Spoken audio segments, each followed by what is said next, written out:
Hello, everyone. Shavua Tov Varach. Tonight, I'm going to give, well, for me it's tonight, but okay. I'm going to give a class in the seven Noahide laws from a work called the Torah Anthology. You know, I like to give context when I teach. I don't, especially historic context, so people understand how to take what I'm saying and apply it, to in their worldview. The work here, this is a picture. Of the front cover, Torah Anthology. It's a 19-volume work. Actually, the first part is a 19-volume work. There's probably about another a lot of other volumes in the second part. And this work was originally written in the Spanish that was spoken by the Jews who were exiled from Spain in the year 1492. They spoke a dialect of Spanish called Ladino. Now, and these Jews dispersed through the world, they had kept their I wouldn't say ancient, but their old language, Ladino, and and when they settled in Arabic countries, they settled in the Mediterranean basin, they settled in Turkey. These Jews all still spoke Ladino for the next 400 years or so. Now, in the late 1700s, there was a great rabbi named Rabbi Yaakov Kuli who traveled the Mediterranean basin and noticed that the Jews were having trouble with keeping Jewish observances because they had lacked, the Torah sources are written in Hebrew or in Aramaic, and neither of these were languages that the people understood. So Rabbi Yaakov Kuli decided to write a monumental work. It was the beginning of a huge project to translate the entire Tanakh into Ladino, and not only that, but to write with it on each verse of the Bible a commentary that encapsulates the main teachings of the oral law on that verse in the Bible, so that this way a Jew could learn through this work and really be learned in everything relevant in Torah. Now, how does this apply to a Noahide? It happens to be that that there's an excerpt in this work where he devotes some pages to the Noahide laws, and although the work was written in Ladino, today it's been translated into English by the late Rabbi Aryeh Kaplan of blessed memory. He did a masterful job. He translated from the original Ladino into English. And I'd like to read to you from the section on the Noahide laws, as Now, bear in mind, this was written by rabbis a few hundred years ago who were learned in all of Torah, and they were great rabbis. We always believe that the rabbis of hundreds of years ago were greater than the rabbis of today.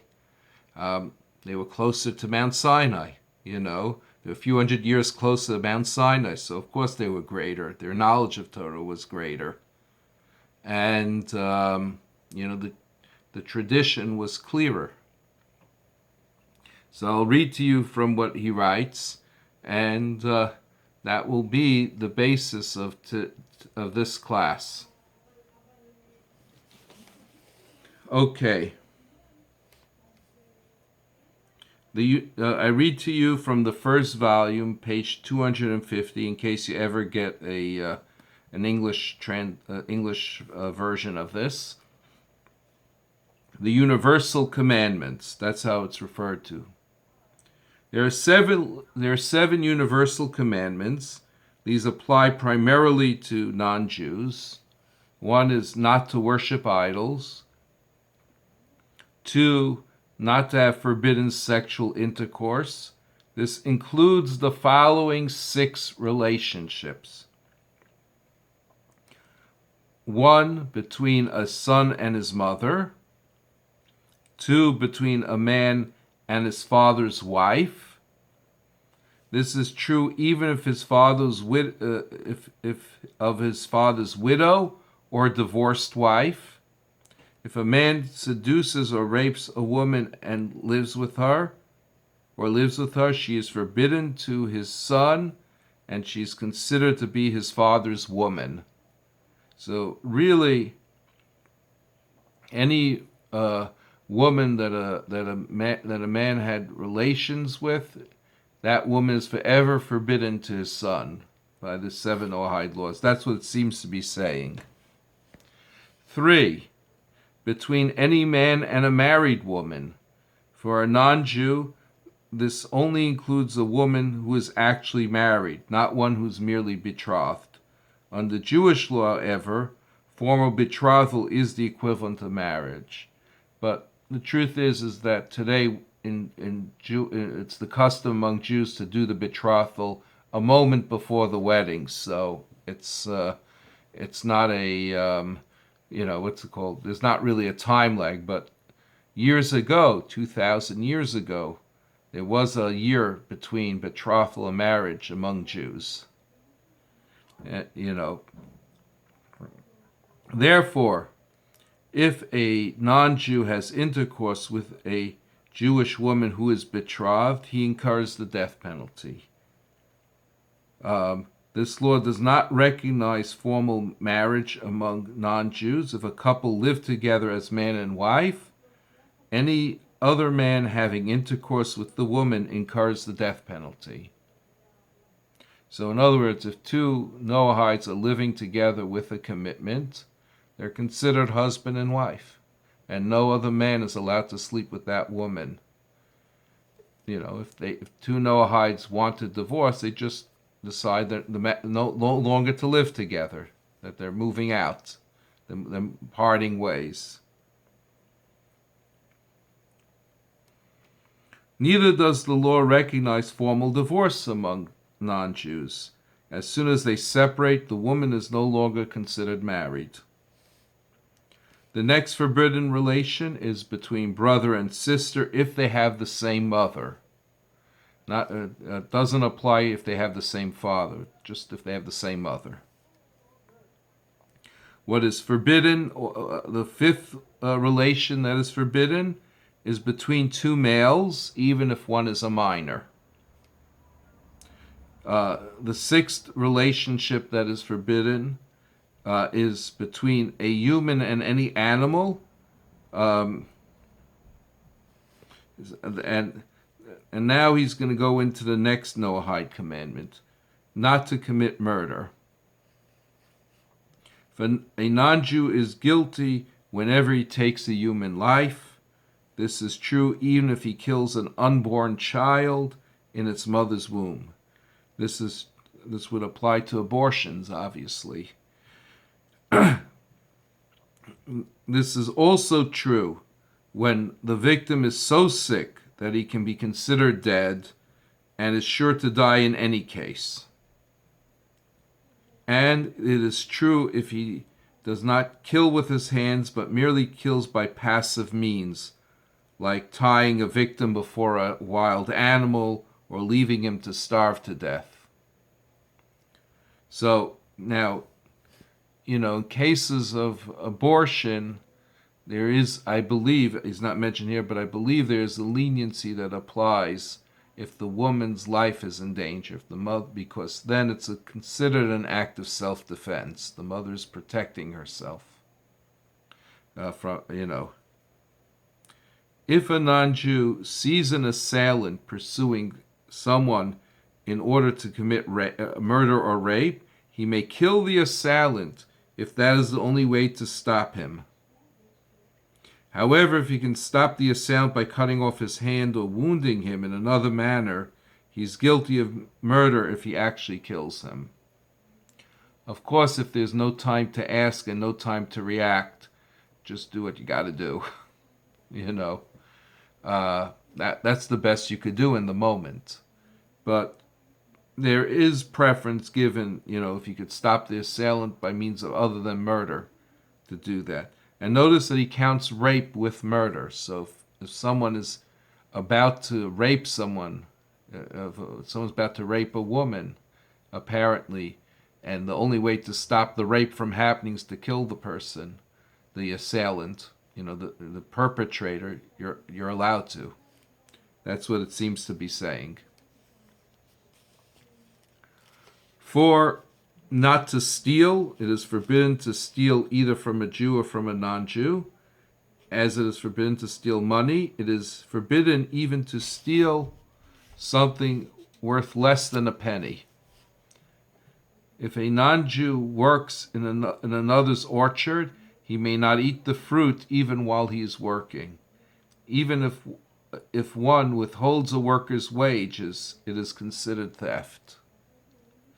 So there is different scenarios which theft could occur, and they're all forbidden for a Noahide. 5, to appoint judges and police officers. Even Noahides have an obligation to appoint judges and police officers in every place to enforce these several commandments and punish those who violate them. In a Noahide court, the judge can accept testimony from a witness, even if he has not warned the guilty party what he's doing is wrong. It's not so in a Jewish court. In a Jewish court, he has to testimony is only accepted if the party being accused has been warned by the witnesses. In Noahide courts, one can also testify against a relative, even in capital cases. I guess the assumption is that it's a little more flexible than a Jewish court because it's applied to a wider group of people than a Jewish court is. 6, not to curse God. It is forbidden for a Noahide to curse his creator. If he does so, he incurs the death penalty. 7, not to eat the flesh of a living animal. It is forbidden to cut off any part of a living animal and eat it. In the case of a Noahide, this prohibition extends even to the smallest piece of meat. Even if the animal is properly slaughtered and both the windpipe and gullet are severed, he may not cut off a piece of meat and eat it as long as the animal shows any sign of motion.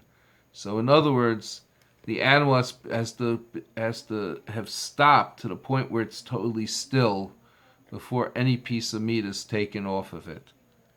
Now, this only applies to a land animal. It does not apply to a sea creature. Sea creature, it's permitted to, from what I understand, he doesn't mention it here, but from what I understand, it's permitted to have an amputated part of a sea creature.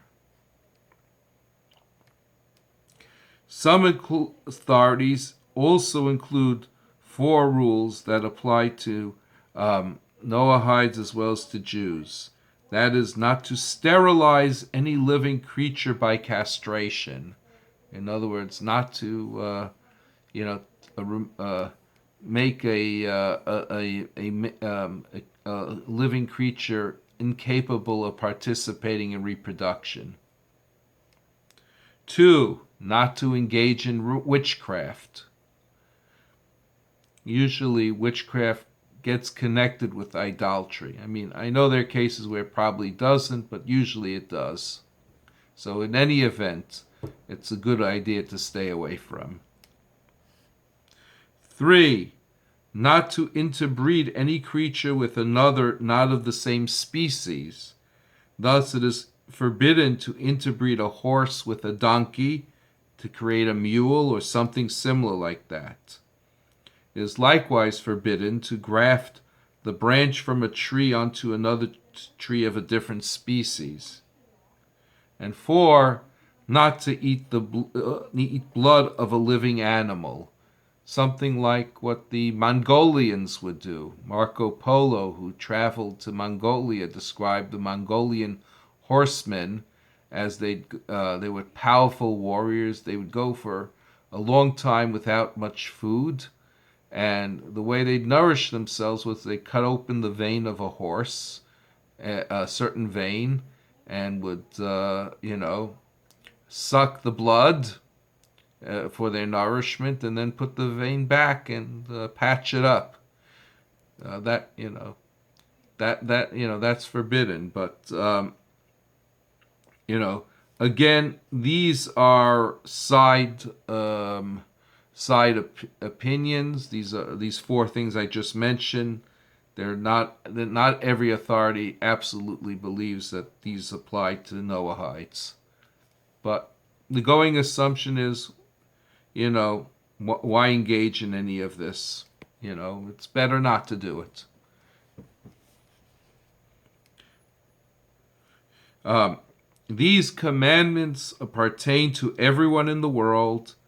If a non-Jew keeps them because they are God's commandments, he is counted among the righteous Gentiles. In Hebrew, that's called Chasidei Umot HaOlam. And he has a portion in the world to come, which means at the resurrection. Adam was also given 2 other commandments. First, he was not to eat the flesh of any living creature, whether animal, fish, or fowl. He can only eat foods derived from plants.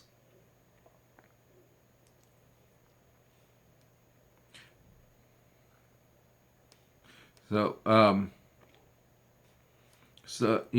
this, of course, was changed by Noach because of the flood.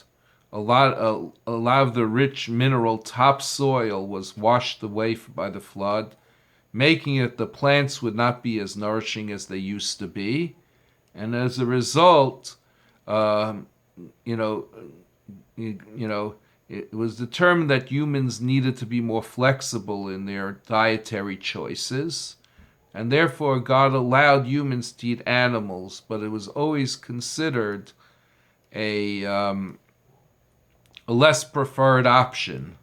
And the hope is that in the future, when Isaiah speaks about the different wild animals that will live together, even though they naturally don't, they naturally would eat each other, like the wolf and the lamb, that in that time, in the far future, will again become vegetarians like Adam was. And, you've asked me before about eating meat. It's totally allowed. It says so in the scripture. But on the other hand, there's a preference, if one doesn't need to try to do without, if one doesn't need to. So that's this class. And God willing, I'm hoping that some point in the near future to be able to give you a live class. Shanti, Shalom, and please, everyone, I miss you, and I personally look forward to a live class with you sometime in the near future with God's help. That's what I hope for. Okay, take care.